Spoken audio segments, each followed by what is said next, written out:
hard work. As of that time period, there in May of 2003, what is your opinion as to whether or not Mr. Crawford should have been doing that activity, whether or not that was something that you would have recommended that he do? I told Mr. Crawford that he could gradually increase his activity as his pain allowed him to do so. And in April of '03, he had pain that was significant enough that led to the myelogram. The myelogram did not show anything that needed any surgical treatment. He began physical therapy with Tracy Calkins at that time, and had and at that time began seeing significant improvement. And so it would not be out of character for me to have expected him to be able to mow a yard in May. I would predict that he would be in bed the next day after that. But I think that he would. There was no physical reason that he shouldn't have been able to get out and mow a yard then. I'd like to talk about the Tracy Calkins Center for a moment. Was there a particular reason that he was referred there? I sent him to the Tracy Calkins because he had had such poor response to the other physical therapy program. And Tracy Calkins, with a pool and with their more aggressive exercise program, sometimes has better results than some of the other therapy programs. And did that actually happen in this case? Yes, it did. Now, Dr. Parsons' deposition was taken, and the jury may or may not have seen that. And so I'd like to talk to you about what Dr. Parsons had said. And Dr. Parsons... Again, I've not reviewed that deposition either, and so I'm responding to whatever questions or whatever information you present to me without having looked at his deposition. And I understand that. And what I'd like for you to assume, Dr. Howell, is that Dr. Parsons, two things. One thing that he commented on was the fact that he couldn't really relate the problems that Mr. Crawford was having to the automobile accident. And number two, that he wasn't sure that Mr. Crawford was either being stoic about his pain or that he was not in pain as much as he was claiming to be. And so I would like for you to address first the idea that about whether or not someone can have these types of anatomical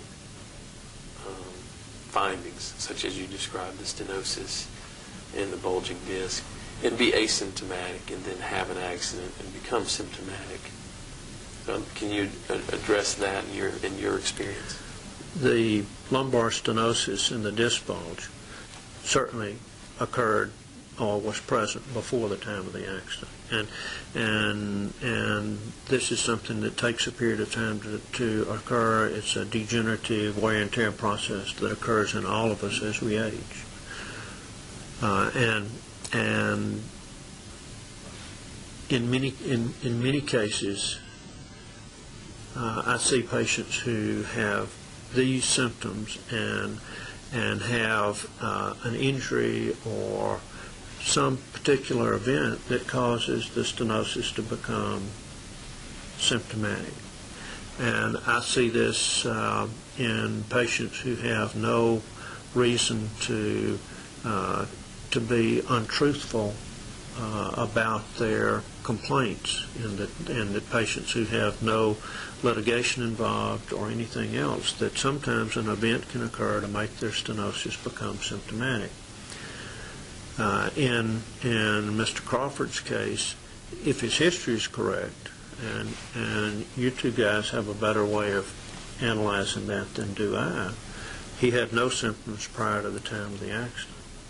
And so I think that Dr. Parsons would be correct in saying that there's nothing on his exam and there's nothing on his studies that say that his symptoms were caused by a motor vehicle accident.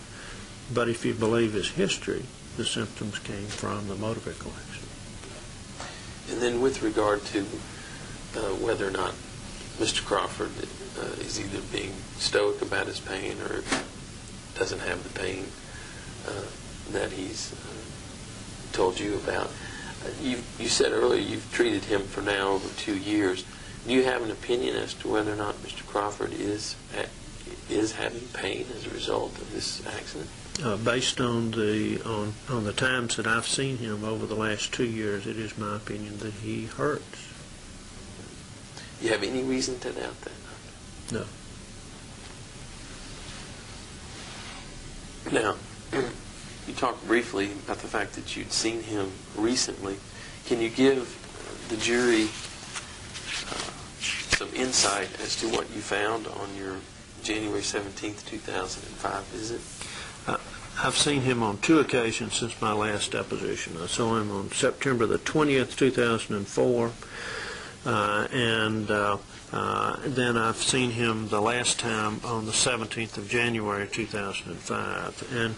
And the visit of January the 17th, 2005, Mr. Crawford is at a plateau. As far as his neck and his brain injury, he's recovered from those. I don't think there's any limitation with that.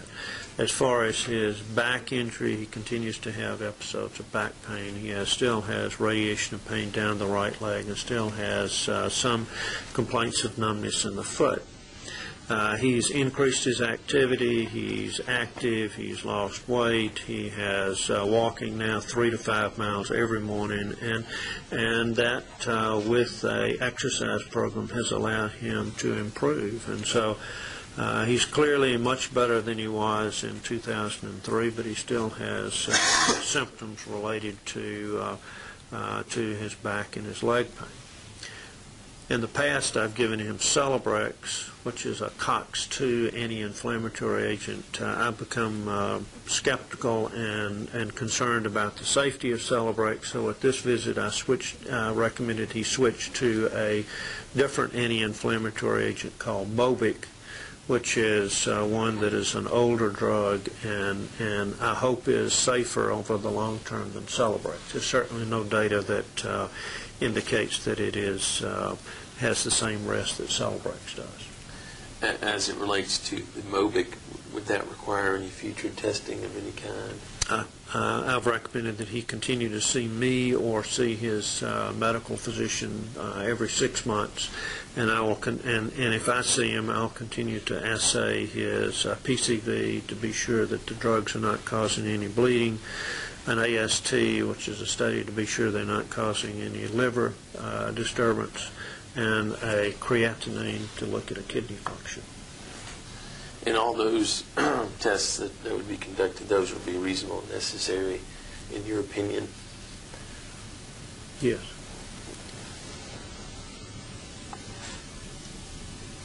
Now, you make a comment in your January 17th, 2005 note that his status has not changed from, I guess, his visit of a March a year ago, and that you believe his condition is permanent and not likely to change or improve. What are you basing that on? Basing on my following Mr. Crawford over 2 years and watching him through that period of time. Based on your following him for this 2-year period, has Mr. Crawford indicated to you his desire and willingness to improve? Yes, he's tried, and an example of that is with his exercise program and with his walking 3 to 5 miles a day. He's worked as hard as I know how he should do to try to help him recover to the best level that he can. Now there were some comments about what Mr. Crawford does for a living.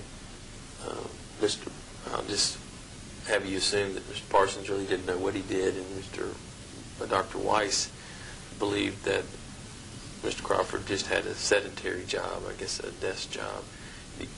Do you have an understanding of what Mr. Crawford does for a living based on this record here? The knowledge I have about Mr. Crawford's job is that he works as either a draftsman or an architect or a supervisor working with an architect of jobs, which requires him to drive, requires him to draft, requires him to survey building areas and building projects. And so that's the perception that I have. I've never seen a job description of Mr. Crawford. Would you characterize what you know about his job to be one of a sedentary nature? No. It would be probably a light medium type job. I don't know his lifting, but at least as far as driving and being up and around and drafting would be more than a sedentary level. Now, prior to the deposition, I had asked you a question about this statement here by Miss Trotman, which is a massage therapy. You see that? And I'll just ask you if Mr. Crawford is seeking additional therapy with this person here, would you consider that to be something that's needed or necessary in his continued treatment? I have not prescribed the massage therapy. Massage therapy is a non-drug related way to help in reducing pain. And so in someone who has the pain that Mr. Crawford has, the massage therapy may give him some improvement.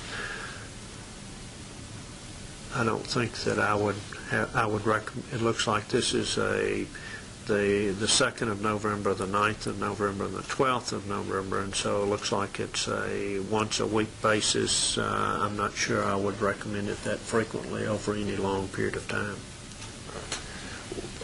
Do you have an opinion as to how frequently you would recommend that? I think that has to be driven by the amount of pain that he has and whether or not this is of any benefit. Okay. If Mr. Crawford is getting benefit from it and has chosen to do it, I want you to assume this, that he is getting benefit from it and that he's chosen to do this massage therapy in, I guess, as a replacement to the pain medicine. Based on those two factors, would you consider that to be a reasonable action on the part of Mr. Crawford? If the massage therapy makes it where he can get off of his pain medicine and his other drugs, then I think that would be a reasonable way to treat that. But I would recommend that it be no more often than once every other week. And Doctor, have all your opinions that you've given today been based on a reasonable degree of medical certainty? Yes. I don't believe I have any other questions. Thank you, Doctor. Dr. Howell, massage therapy is not something you prescribed, is it? That's correct. And you're not saying that Mr. Crawford is involved in a job that's akin to a laborer, are you? Oh, no. Oh, no. He's not out there doing road construction or anything like no. that. And you haven't restricted him from doing anything on a permanent basis, have you? He has no permanent restrictions from at my request. There's been a lot of talk about these liver function tests. Are those tests that are necessary anytime somebody is on medication indefinitely? They are in my practice. Okay. And when you saw Mr. Crawford last in January of '05, his condition